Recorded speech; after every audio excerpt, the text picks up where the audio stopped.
right, good afternoon, everybody. I think for the optimum sound experience, if you could just pop your headphones on, but I think you should also be able to hear me anyway. So thank you for joining this session. Today's session is to talk about social commerce specifically, and we're very lucky to have one of our customers, Space NK, that's going to join us halfway through to talk about how they're leveraging social commerce and how that helps them to drive conversion as a business. So to start off with, we're going to tackle really what social commerce is and why it's so important, because I think there's different definitions, different ways of really describing it today in the world. So we'll tackle that to begin with. How can you do it successfully as a brand or retailer is key, and of course, Space NK will really bring that to life. And if we have chances for questions, we'll be just around. We also have a booth just on the other side of Scale. So feel free to just pop by there. We have a coffee machine if you need an afternoon pick-me-up. So feel free to drop by, and my team there will be happy to assist with any questions. So first of all, who are Bazaar Voice? Many of you may have seen us in the past. Our legacy has really been around ratings and reviews. So as consumers today, you never purchase anything without looking at a review or star ratings. And that platform very much is Bazaar Voice. So we power that experience. But in 2020, we saw a real shift in the way consumers had been shopping, especially with social being the forefront of that. So they acquired a company called Curate, who had been sort of the leaders in the social commerce visual UGC space. And also there's a community of 7 million plus content creators. So if you are struggling with new product launches or want a content refresh on certain products, the community is able to help you with both creating those reviews, but also creating social media content as well. So all in one, really, Bazaar Voice has become sort of a full funnel UGC platform. Great to show off some of the names, of course, and some of the brands that we work with, very much high street brands and retailers that you'll recognize. But we work from enterprise all the way down to sort of SMB, startup brands as well. We're a global business, headquartered in the US, but we have offices in London, Munich, Paris, Spain, and also Sydney as well. That covers the APAC territory. So, social commerce, and let's talk about why that's really rose in the last few years and why it's become such an important part of business growth today. But as I said, let's tackle what that actually means. So traditionally, if you look at Google and you search what social commerce means today, typically you're going to get that it's the ability to transact through social media. So Instagram, TikTok, and their shopping experiences. But it's actually a lot more than that. It's the ability to take actionable content from those channels and turn that into shopping experiences wherever your consumers are, whether that's on a website, whether that's on an app, whether that's in a physical store. Why social? Well, it really is a big, big part of your content strategy today and often forgotten about. So today, all businesses today will focus on product imagery. That's mandatory. It's the product that I'm going to buy. You need to show that. You will then be looking at sort of reviews content, which is all around convincing me as a consumer to make that purchase. And that's very, very important. That's, again, at the bottom of the funnel. When I'm on a PDP, I need that convincing element. But social very much sits at top and bottom. And that's why we see really it helps drive discovery of new products, sometimes even a new brand on social media. But it also helps with that purchase experience as well. So I'm on a product page. How is this product going to really benefit me? Whether that's in health and beauty, in fashion, how can I wear this with other products? In furniture, how can I put this into my home? How would it look, etc. And that's really what your consumers are expecting to see now. And social has really changed the way we shop today, right? Specifically, if we talk about Gen Zs and these younger audiences who are consuming so much content on social media, and Space NK will talk about sort of their demographics at detail. 97% of Gen Z shoppers have said social is their top source of shopping inspiration. That's huge, right? But there's a subset of consumers who don't shop in that way. 69% of people have said they're inspired by social, but actually don't go on to purchase on social. Quick show of hands, how many people have been inspired on social but don't actually use those shopping channels and go onto a website? Yeah, around 69%, I would say. And that's really where Bazaar Voice comes into action. It's the ability for you to take that user-generated content that's coming from influencers and content creators and displaying that on your site. And that's, again, from studies we've seen what consumers are wanting today, but often missed by a lot of businesses out there today in the market. So just to kind of give you a really good customer journey today, and this is an example of Dreams, one of our customers, and how they leverage that user-generated content to really inspire and delight on the site. They bring to life consumer content to really show how the product can really look in people's homes. They make a shopping experience from that by connecting the relevant products, really allowing users to go from being inspired to being able to actually go on and purchase. So throughout this experience, I'm constantly fed authentic peer-to-peer content coming from influencers, content creators, or consumers. And you can see very easily I'm on a PDP. Once I click, maybe not ready to buy, maybe I need a convincing element, and that's exactly where we see UGC on the PDP really helps, alongside, of course, your reviews. And it works. We see how consumers today, again, because they want to see this type of content, their conversion rates are higher. They spend more money because they're able to shop the look and see new products they didn't know existed. Maybe they were after one item, but actually ended up shopping 5. It's a similar story when we walk into a physical store, right? We look for one item, we end up with buying more. It's the same thing with UGC. And we see that they spend a lot more time on the site through this engagement, for the engaging experiences that they see as well. Big takeaway today will be, don't just leave social media content on social.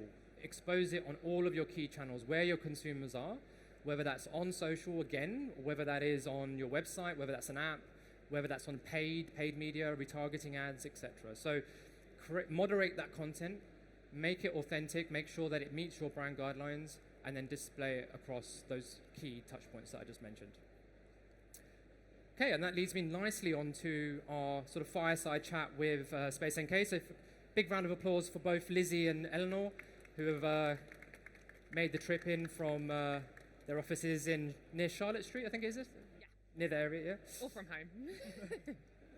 Brilliant. Okay, so my first question is around sort of, I guess most people will know Space NK as a retailer today, but for anyone that doesn't, if you could maybe talk a little bit about the business and also your roles as well within the organization. Yes, so if anybody doesn't know Space NK, we are the ultimate beauty destination. We have 74 stores, 75 as of next week, and we are home to 100 of the most in-demand, innovative beauty brands. So that's the likes of Drunk Elephant, Charlotte Tilbury, Tatcha, to name a few. So yeah, that's Space NK in a nutshell. My role, so I am the senior content manager. So as the name suggests, I lead the content marketing function at Space NK. So that encompasses organic social, email marketing, on-site, SEO, editorial, and copy as well. So yeah, that's my role. And hi, I'm Lizzie. I'm the senior product manager at Space NK. So I work with loads of different departments. My product is the e-com website. So I work with Eleanor quite a lot to work with the business to understand what our business goals and objectives are, and then work with them to understand how that's going to fit our customer, putting our customer at the forefront of everything we do. So yeah, that's me. Fantastic, thank you. We're just getting a quick mic check. And as we talked about social commerce, a few different definitions, how is it defined within the business today, and how important has it become to the business? Yeah, so I think we think about it in a couple of different ways. So the first way is kind of what you touched on just now. So really just thinking about how we can use social user-generated content to aid product discovery and to kind of help the purchasing journey. So that's kind of how we think about it from one perspective. And then the other way is obviously on our social media channels as well. So thinking about how can we make that journey from somebody seeing something on our social channels to buying it as frictionless as possible. So that's kind of how we think about it. Yeah, and I can think of a couple of like really impactful impacts that UGC has on our strategy, and we can see that day to day. So one of them is just the sheer power of social media and content creators to sell out products in like minutes is wild, and really powerful. It's definitely the industry that we're in. And some beauty brands and particular products sell out instantly, and a lot of that is driven from social media and TikTok and content creators.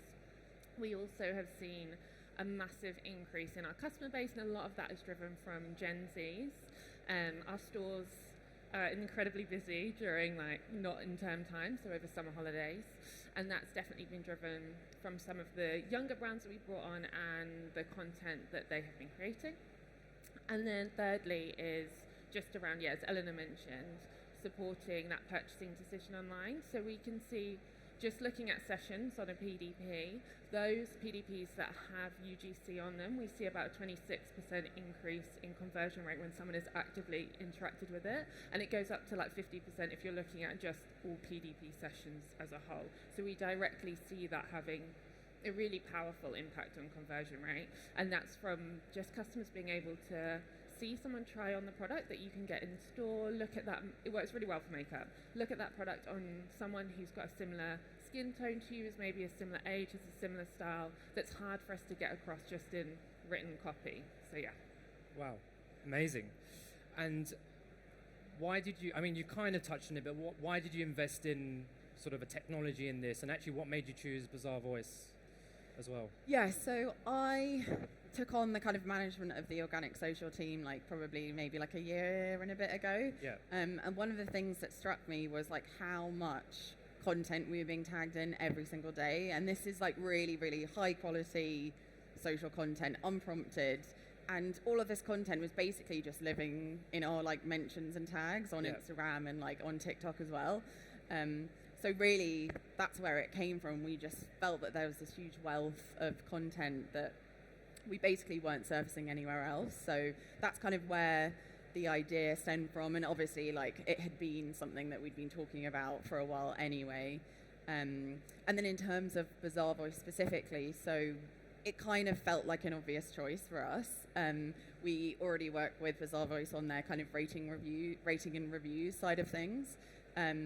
So that kind of made sense. And then from my perspective, the platform kind of had all of the features that I wanted from like a content perspective, but also for my organic social team who are in there kind of scheduling the content and doing all of that kind of stuff. And then I guess more from like a tech perspective, it had kind of a lot of the flexibility that we wanted.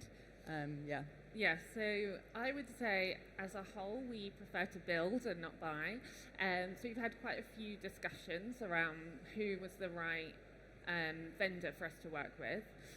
When we discussed this internally, based on the size of the team that we've got, the amount of investment we wanted to put into it, we didn't see a return on an investment building our own platform, directly integrating with the social platforms and making sure those integrations stay up to date, managing rights as well, tagging products. But what we did see as really valuable and something that was like a non-negotiable for us was to have an API integration. So we were able to create a custom experience on the front end of the website that felt really Space NK, but we didn't have to invest 6 months of development resource building something that actually we could get off the shelf and then create our own fun experience. Yeah.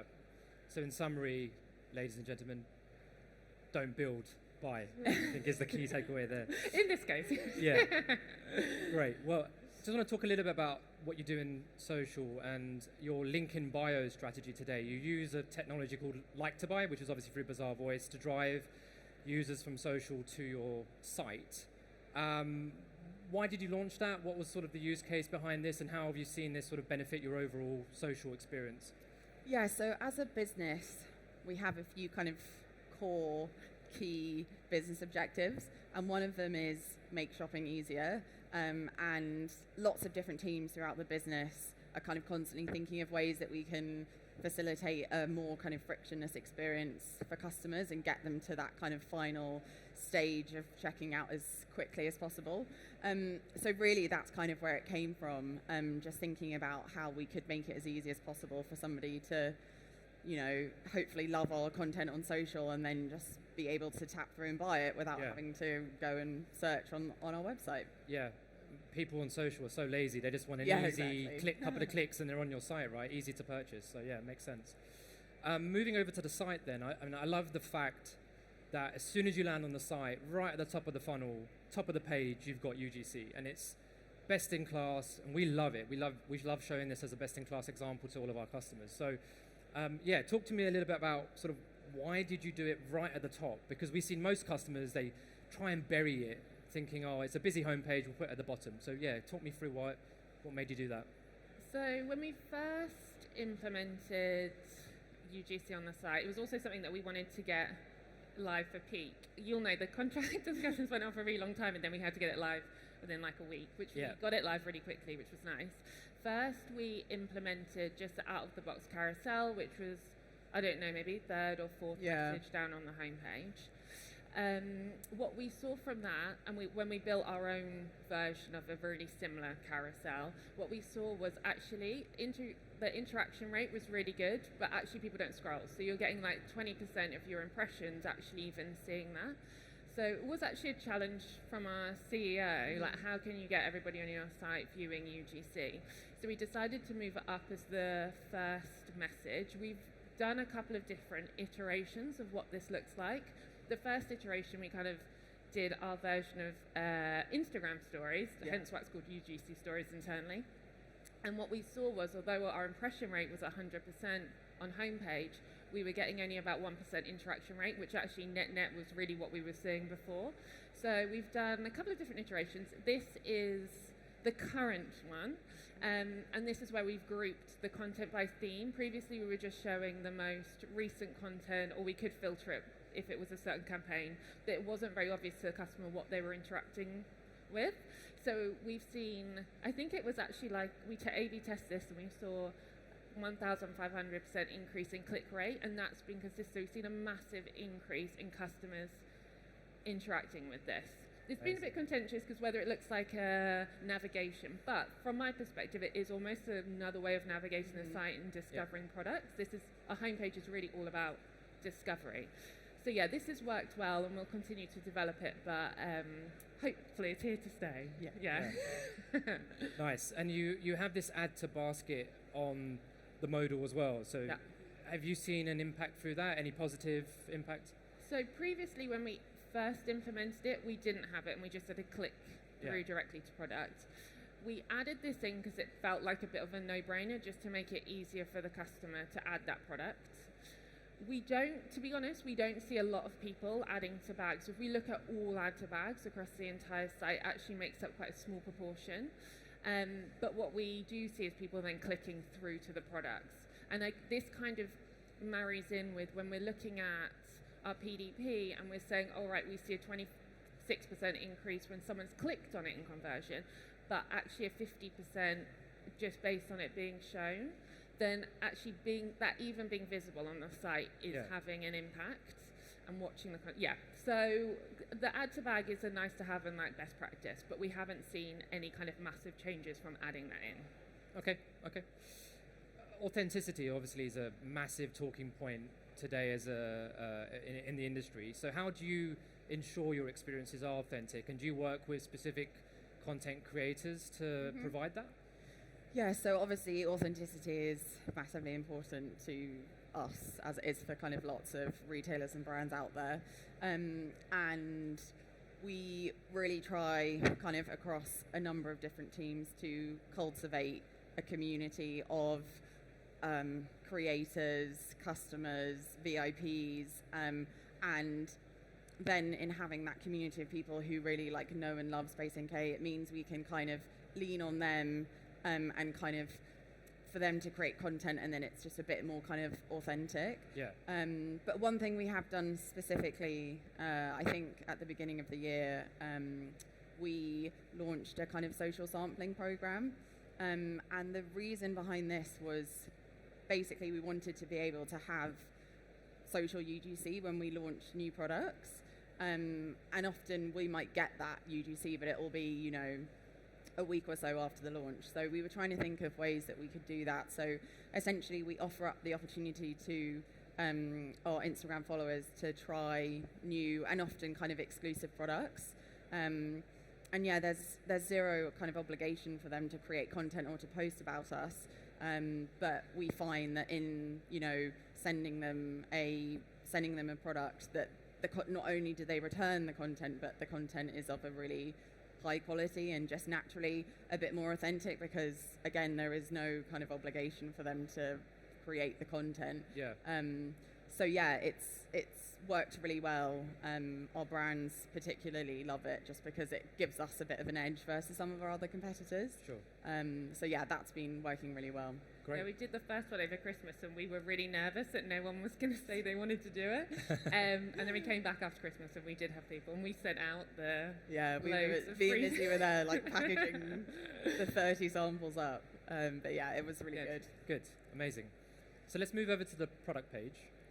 And you, again, best in class, sort of bring UGC very close to the PDP. So just below the product imagery, you've got the kind of images and videos. But what I really love is the fact that you've got this see it in action toggle at the top, which I think is just absolutely amazing. Again, talk me through sort of the use case behind this. What made you implement this and want to sort of create this see it in action toggle? So we had done a few takeovers. Well, we have this concept of like a takeover at Space NK. Originally, that had lived on the homepage, and we'd done it for exclusive brand launches or exclusive products. We wanted to do something online that was going to support the UGC sampling campaign, do something that felt like a fun experience and showcased all the really amazing content that we had created. So we introduced this see it in action. Also, what we did find is we did at one point have like just a general feed page, and because we had it in navigation, but because it was outside of a customer's natural shopping journey, what we found is people weren't visiting it. So we wanted to embed that into the PDP, but we also didn't want to rebuild and alter and create this very, I was going to say that random, but a very different PDP. We wanted to still make our PDP really shoppable. Yeah. This allows us to add a load of additional content. It doesn't work for everyone. Not everyone's going to click on it, but it's a nice experience for those customers that are inspired by UGC. We make sure that this content is also visible on page load in the carousel that's underneath our product imagery. We found it really important to keep that high, keep it near the imagery, don't hide it away. But yeah, this is something that we really enjoy doing. It shows off the content, and the brands that we work with love doing this, and it's a nice incentive for them to then provide those products and then get all this amazing content. So yeah, absolutely. No, super forward thinking. And if we talk about sort of it's a case study that we've got coming very, very soon, and I've been told these numbers might be a little bit out of date, so we might have better numbers actually. But yeah, talk me through some of the other benefits that you've seen apart from sort of the conversion, time on site, and average order impact. I think one of the metrics that I was surprised at is that when we look at customers who are adding from UGC content on the PDP compared to those that are just adding from the standard add to bag, is actually the unit price is higher as well, which was a surprise for us because it works really well on makeup, and especially those makeup trending brands that might be a lower price point. So we do find that people are adding higher price points to their bag, and again with the AOV, people are just adding more products to their basket, and I think that's because when people are creating video content, which a lot of our content is video content, they're not just showing off one product, they're showing a routine or how to get the look, and you've started to send out multiple products within a collection so people can see how they work together. So yeah, and then conversion. I think, to be honest, the conversion, we really focus on conversion. So of course, yeah. Why not?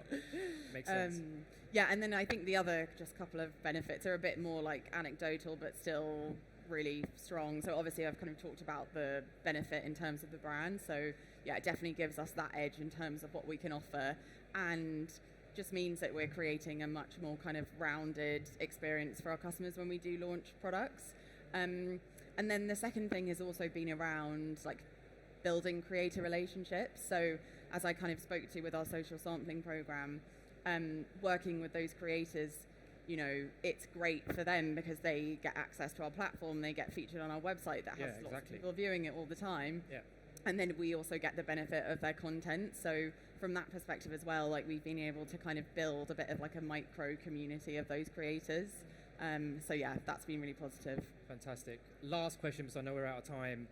Any recommendations for any brands or retailers that are looking to do this, perhaps for the first time, or maybe they're doing it today at smaller scale? Any recommendations that you would give to them? I think try loads of different things.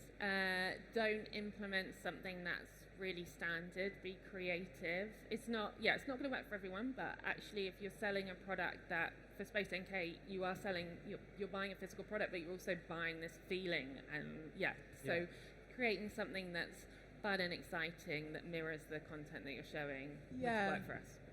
I think the only other thing for me would be think of the kind of both sides of the flywheel. So think of like the execution, how can we present UGC in the most like engaging and interesting way, like Lizzie was saying, but then also like how can you make sure that you've always got that steady stream of UGC coming, because if you don't, like neither of them work in isolation, they need to kind of work together as one thing. So just being mindful of both of those sides of it. Sure.